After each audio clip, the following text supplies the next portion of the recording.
Hello friend, हमारी आज की कहानी है स्वार्थी रिश्ते। आप दोनों भाई समझाइए ना पापा जी को। डॉक्टर ने भी मम्मी जी को जवाब दे दिया है। आखिर वेंटिलेटर पर कब तक रहेंगे? उन्हें 1 महीना हो गया है, वह कोमा में है। उन्हें अब घर ले आना चाहिए। आखिरी सांस अपने घर पर ही निकल जाए तो अच्छा है। पैसा पानी की तरह बहा रहे हैं, इस तरह तो हम बिल्कुल खाली हो जाएंगे। हमारे भी बच्चे हैं।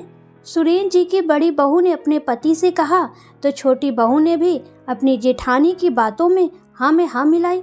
शहर में जाने माने अचार और पापड़ का व्यापार है सुरेन जी का, जहाँ से अलग अलग शहरों में भी अचार सप्लाई होता है। दोनों बेटे भी उन्हीं के साथ बिजनेस में लगे हैं। पैसे की कोई कमी नहीं है। लगभग 1.5 महीना पहले से उनकी पत्नी की तबीयत खराब चल रही थी। कभी शुगर अप डाउन हो रही थी और बीपी भी अप डाउन हो रहा था। कितने टेस्ट हो चुके थे। धीरे धीरे उनका स्वास्थ्य काफ़ी गिर गया था और उन्हें अस्पताल में भर्ती करना पड़ा। शांति जी को शायद लगने लगा था कि वह अब नहीं बचेंगी। तभी तो अस्पताल में अपने पति से कहती रहती थी, देखो जी, जीवन में मेरी एक ही तमन्ना थी कि चाहे भगवान कैसे भी दिन दिखा ले, लेकिन मुझे आपके कंधे पर ही दुनिया से विदा होना है। मुझे आप अच्छे से तैयार करके और मांग में खूब सारा सिंदूर भर के ही विदा करना। हमारे बच्चे बहुत अच्छे हैं, उनके साथ आपका समय कट ही जाएगा।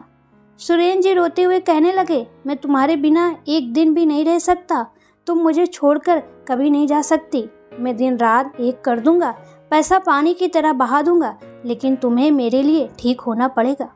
जीवन के हर सुख दुख में तुम मेरी हमसफर रही हो।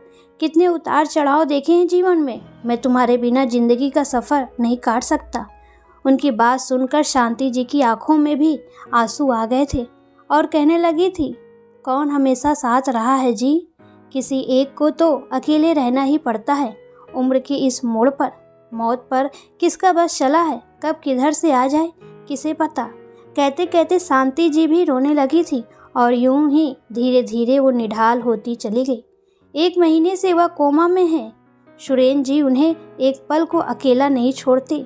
शुरू में तो सबने पूरी कोशिश की शांति जी जल्दी से ठीक होकर घर आ जाए, लेकिन अब उनके बेटों को भी उन पर लगने वाला पैसा दुखने लगा था। उधर सुरेन जी का स्वास्थ्य भी अब धीरे धीरे गिरने लगा था। आज जब थोड़ी देर के लिए शांति जी के पास अपनी बहन को छोड़कर घर आए तो हिम्मत करके उनके दोनों बेटों ने उनसे कह ही दिया, पापा, माँ की बीमारी का हमें भी बहुत दुख है। उनके बिना हमें भी अधूरा ही लगेगा, लेकिन डॉक्टर ने भी हाथ खड़े कर दिए हैं। अब उन्हें घर ले आना चाहिए। शायद अपने घर में ही उनके प्राण अटके हों। खबरदार, जो तुम दोनों ने एक और शब्द भी कहा अभी। मैं जिंदा हूँ और अपनी पत्नी के लिए मैं अकेला ही काफ़ी हूँ। वह मेरी हमसफ़र है, उसे मरने के लिए अकेला कैसे छोड़ दूँ? जब से विवाह कर इस घर में आई है, उसने हर कदम पर मेरा साथ दिया है। तुम्हारी दादी के जल्दी स्वर्ग सिधार जाने पर, तुम्हारी बुआ की शादी में भी अपने सारे जेवर मेरे हाथ पर थमाते हुए उसने यही कहा था, मेरा गहना तो आप हो, आप यह सारे जेवर अपनी बहन को दे दो। मेरे लाख मना करने पर भी सिवाय एक मंगलसूत्र के उसने कुछ अपने पास नहीं रखा था। तुम्हें पढ़ाने के खातिर जब हम गांव से शहर आए थे तो छोटी सी प्राइवेट नौकरी थी मेरी। थोड़ा बहुत पैसा कमाने के लिए उसने अपने हाथों से अचार डालकर घर घर देना शुरू किया था। धीरे धीरे कितने ऑर्डर मिलने लगे थे उसे। मैं भी अपनी नौकरी छोड़कर इसी काम में लग गया था। यूं ही दुकान पर 2-4 नौकर भी रख लिए थे। व्यापार अच्छा चल निकला। यह सब कुछ उसके समर्पण और मेहनत का ही फल है। अपने लिए कभी किसी चीज़ की इच्छा नहीं जताई। उसने मुझसे कभी कुछ नहीं मांगा और तुम कहते हो मैं उसे मरने के लिए अकेला छोड़ दूं? क्या कमी रह गई तुम्हारी परवरिश में उससे, जो तुम अपनी माँ के लिए ही ऐसे शब्दों का इस्तेमाल कर रहे हो? अरे लोग तो दूसरों से उधार लेकर बीमार आदमी पर पैसा लगाते हैं। भगवान का दिया हुआ मेरे पास सब कुछ है, तो मैं उस पर क्यों ना लगाऊं? अपने पिता की बात सुनकर दोनों बेटे सब बहुत शर्मिंदा हुए और चुप हो गए। दोनों बहुएं भी एक दूसरे का मुंह देखने लगी थी। अस्पताल में जाकर सुरेन जी अपनी पत्नी का हाथ दोनों हाथ में लेकर बहुत रोए और अपनी पत्नी से कहने लगे, सब रिश्ते स्वार्थ के हैं शांति। जिंदगी भर जिन बच्चों के लिए हम मरते रहे, आज उन्हें तुम्हारी कोई ज़रूरत नहीं है। सच ही है, मतलबी दुनिया में ज़रूरत के हिसाब से ही रिश्ते निभाए जाते हैं, चाहे वो हमारे माँ बाप ही क्यों ना हो।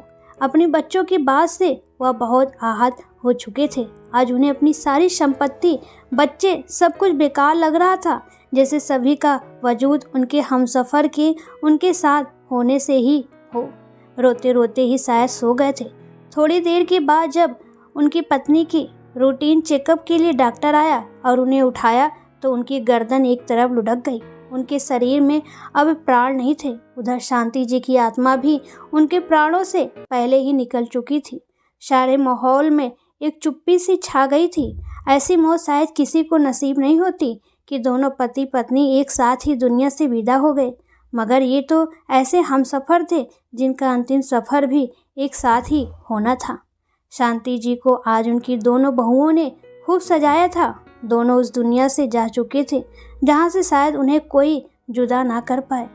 जाने कैसा रिश्ता होता है हमसफ़र का। दो अजनबी लोग एक ही मंजिल के मुसाफिर हो जाते हैं और दो शरीर और एक जान हो जाते हैं।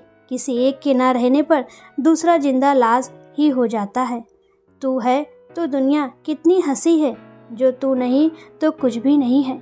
सच में दोस्तों, पति पत्नी का रिश्ता कितना प्यारा होता है।